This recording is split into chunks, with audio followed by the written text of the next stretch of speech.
¿Qué tal? Muy buenos días, muy buenas tardes, muy buenas noches. Soy el maestro Carlos Villegas, estoy cursando el doctorado en educación y hoy queremos hacer este video para ver cuál es la importancia de la teoría y la práctica curricular.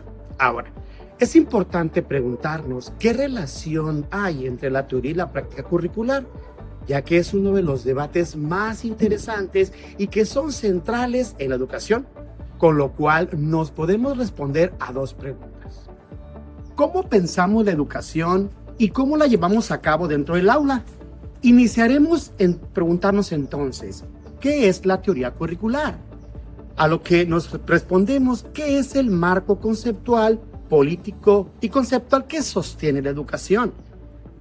Ya que no solo lo podemos ver como una lista de materiales, ya que es el conjunto de ideas que se decide cómo se enseña, porque se enseña eso y no otra cosa, y qué tipo de ciudadano se quiere formar. Quienes saben sobre la materia dividen las teorías en tres grandes enfoques históricos. El primero es el enfoque técnico o profesional. Este ve al currículo como si fuera un plano de ingeniería, ya que el enfoque es la eficiencia y el control. En un segundo enfoque, el práctico o deliberativo, ve al currículo como un proceso vivo, el cual se centra en la comprensión, el contexto y la interacción dentro del salón de clases.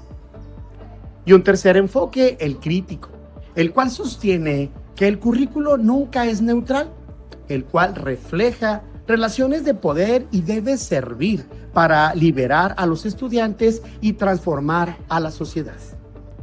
Ahora, después de haber dejado claro el significado de la teoría curricular, debemos investigar la práctica curricular, ya que como bien sabemos, ambas se complementan. Hablar de la práctica es adentrarnos al currículo en acción, es lo que sucede cuando el profesor cierra su salón de clases y comienza. Aquí es donde inicia la acción de estas tres dimensiones reales que son importantes dentro de la práctica curricular. El primero de ellos es el currículo enseñado, el cual consiste en lo que el docente realmente planifica y ejecuta.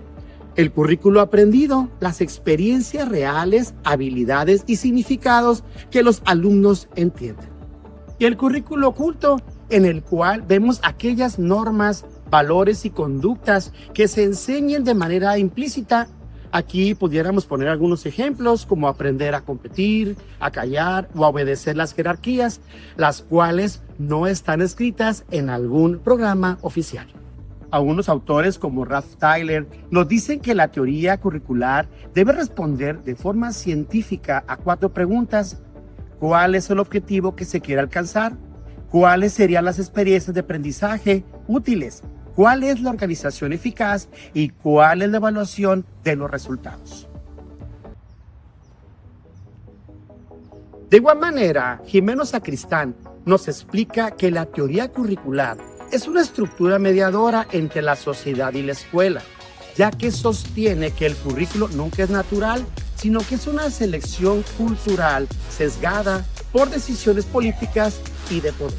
Dentro de la práctica curricular, el autor Lawrence Steinhaus sostiene que el currículo no existe realmente si no se lleva a la práctica.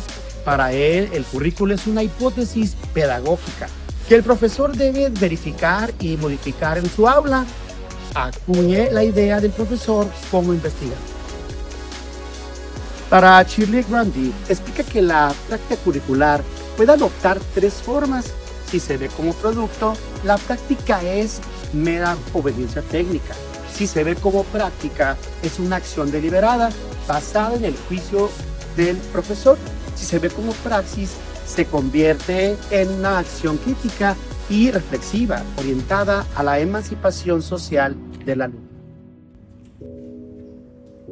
¿Por qué es importante estudiar la práctica curricular?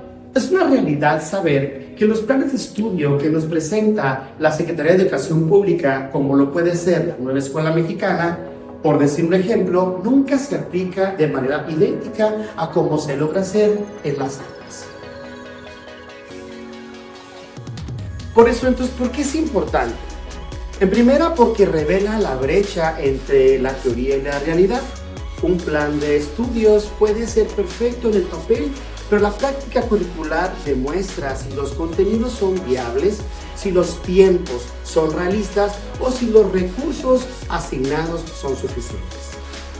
Por eso, estudiar la práctica nos permite entender cómo los docentes trabajan en adaptar, modificar, hasta incluso omitir contenidos según su concepto. También porque evidencia el currículo oculto. En la práctica se transmite aprendizajes que no están escritos en ningún programa, normas de convivencia, dinámicas de poder, valores, sesgos e incluso sutiles formas de exclusión o inclusión. Analizar la práctica permite hacer conscientes estas enseñanzas invisibles para corregirlas o potenciarlas. También es importante porque valora el rol del docente como codiseñador.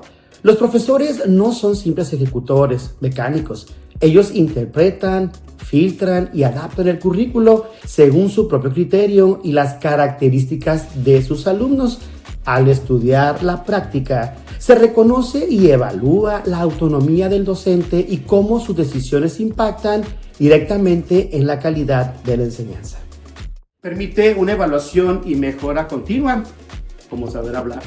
Porque un currículo no debe ser estático. La única forma de saber si las reformas educativas o los planes de estudio están funcionando es observando sus resultados en acción.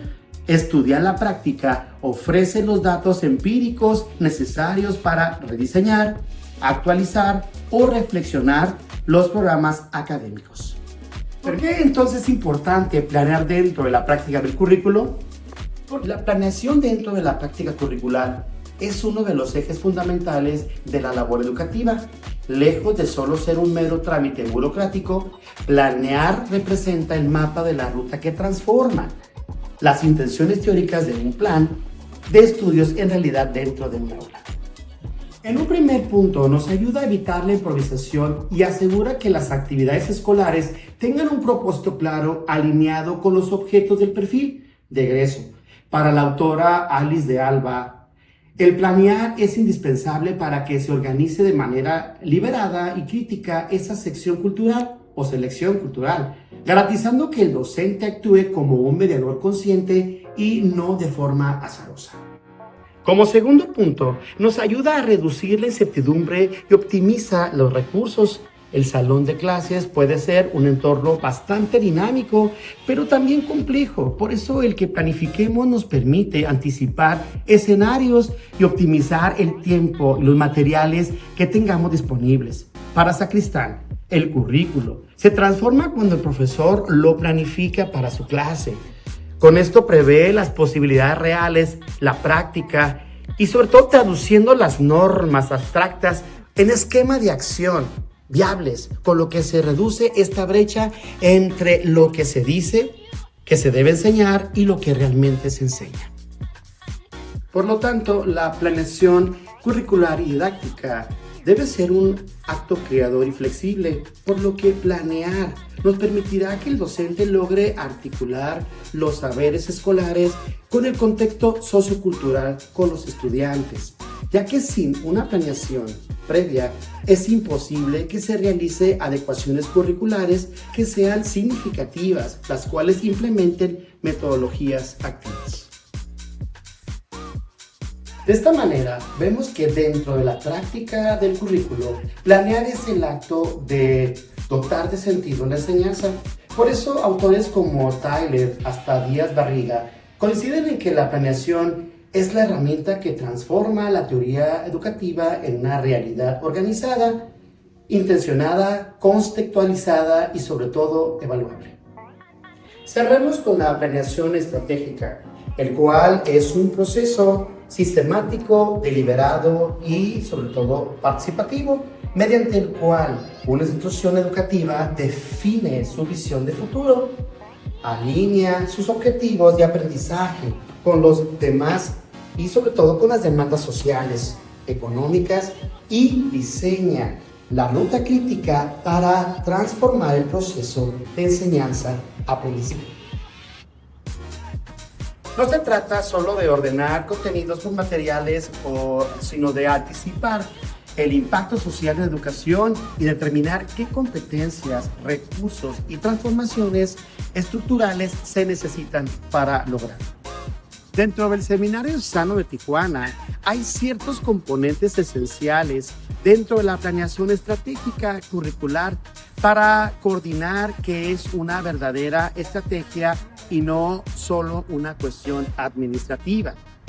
Iniciamos con el análisis del entorno FODA. Es importante que veamos cuáles son las fortalezas y las debilidades del plan de estudio frente a las amenazas del contexto global y laboral. Una de las cosas que más se le debe hacer ver al joven que quiere ingresar al seminario es que debe de preparar de manera intelectual, ya que cada vez las personas se cuestionan más en relación a Dios. Perfil de egreso declarativo y operativo. Definir con claridad qué competencias tendrá el estudiante respondiendo a las realidades sociales presentes y futuras. Uno de los perfiles que el estudiante que quiere egresar al seminario, en primera, es la vocación. Que para él sea importante que se está formando para ser un servidor, que su trabajo sea participar de una comunidad en la cual estará al pendiente de las necesidades espirituales y también humanas de quien necesitan de sus servicios.